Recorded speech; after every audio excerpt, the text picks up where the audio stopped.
मित्रों नमस्कार, मैं पंडित लाल बहादुर शुक्ला ज्योतिष केंद्र यूट्यूब चैनल के माध्यम से आप सभी मित्रों का हार्दिक स्वागत करता हूँ। मित्रों, आप सभी मित्रों को, भाइयों को, बहनों को, बुजुर्गों को हमारी तरफ से 9 जुलाई दिन इतवार गुरु पूर्णिमा के विशेष पर्व पर हार्दिक शुभकामनाएं। आपने हमारे शुक्ला ज्योतिष केंद्र यूट्यूब चैनल को पसंद किया, लाइक किया, हमारे विचारों को, ज्योतिष संबंधित विचारों को आप सभी मित्रों ने, भाइयों ने, बहनों ने, बुजुर्गों ने सराहा और पसंद किया।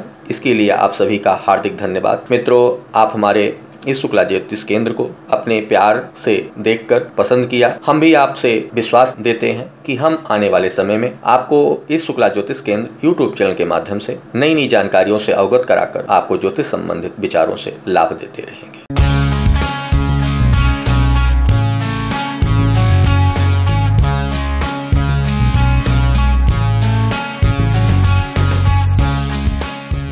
मित्रों, इस गुरु पूर्णिमा पर दिन रविवार इतवार होने से इस गुरु पूर्णिमा का विशेष महत्व, क्योंकि मित्रों जिसकी जन्म कुंडली में सूर्य अनिष्ट है, सूर्य अरिष्ट प्रभाव में है, या सूर्य का प्रभाव जीवन में जब अरिष्ट होता है तो उसके कारण जीवन में कई विशेष प्रकार की परेशानियों का सामना करना पड़ता है। क्योंकि सूर्य के अरिष्ट होने से पिता को शारीरिक कष्ट की संभावना, विवाह में होने वाली अड़चनों की संभावना, किसी सरकारी नौकरी में अगर आप प्रयास कर रहे हैं तो उसमें सफलता ना मिलने की संभावना, जीवन में आपसी पति पत्नी के बीच में संबंधों में दरार होना, ये सूर्य की अनिष्ट जन्म कुंडली में होने से इन प्रकार की परेशानियों का सामना करना पड़ता है। सूर्य के जो अशुभ स्थान है, लग्नेश, अगर किसी ग्रह के साथ मंगल, शनि आदि ग्रह के साथ संबंध बनाता है तो अपना अशुभ प्रभाव छोड़ता है। सूर्य द्वितीय स्थान पर अगर दूसरे स्थान पर होता है, सिर पीड़ा, नेत्र संबंधित तथा अनेक प्रकार की बीमारियों से परेशानी देता है। वैवाहिक जीवन में भी परेशानी देता है। अगर सूर्य चतुर्थ स्थान पर होता है तो पिता को या माता को शारीरिक कष्ट। मित्रों, पंचमेश में 5वें घर में अगर सूर्य होता है तो उसको संतान संबंधित परेशानी या सिर पीड़ा या नेत्र संबंधित परेशानी दे। अगर सप्तमेश स्थान पर होता है तो विवाह में रुकावट पैदा करके विवाह में समय के अनुसार विवाह न होने पर अड़चने आती। अष्टमेश स्थान पर सूर्य होता है तो हड्डियों से संबंधित कोई रोग, कष्ट या किसी प्रकार की दुर्घटना का कारण बनना हो। मित्रों, अगर सूर्य 12वें स्थान पर होता है तो भी वैवाहिक जीवन में कई परेशानियों को जन्म देता है। इनसे संबंधित सूर्य शांति के लिए इस गुरु पूर्णिमा का इतवार के आने वाला दिन जो है बड़ा शुभ कारक। इसीलिए मित्रों, इस सूर्य शांति के लिए आपको एक गुरु पूर्णिमा का समय सबसे उपयुक्त है, क्योंकि सूर्य भगदेव का स्थान उच्च का मेष राशि में और नीच में तुला राशि में हो। तुला राशि में सूर्य के अनिष्ट प्रभाव से कई प्रकार की परेशानियां देखी गई हैं।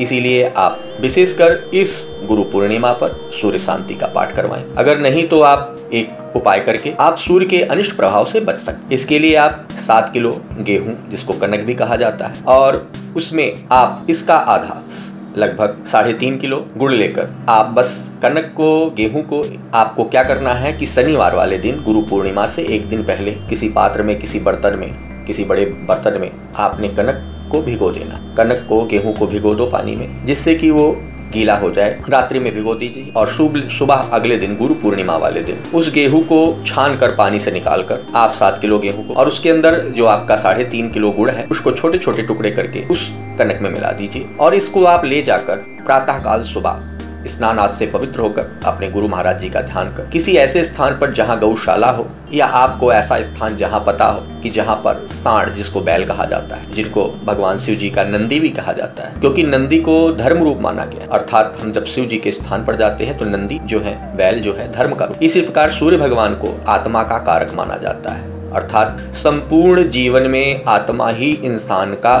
सर्वोच्च स्थान है।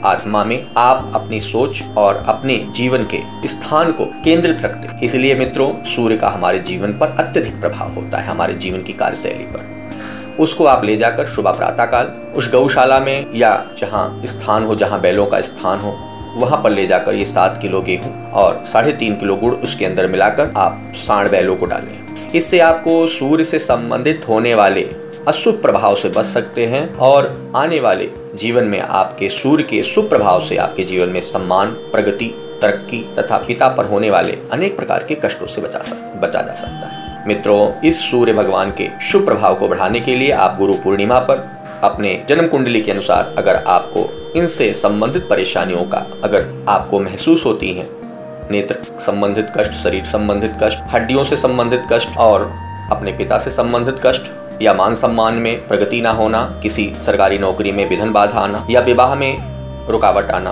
अगर इन सब चीज़ों से आपको कोई परेशानी हो रही है तो आपका सूर्य जरूर अरिष्ट है और आप इस उपाय को गुरु पूर्णिमा वाले दिन अवश्य करें। मित्रों, फिर से आपको गुरु पूर्णिमा की हार्दिक शुभकामनाएं। मित्रों, आज का ज्योतिष विषय यहीं समाप्त होता है। फिर से एक नया विषय लेकर ज्योतिष संबंधित आपके सामने कुछ समय पश्चात फिर से आपके सामने उपस्थित होंगे। तब तक के लिए मित्रों, नमस्कार।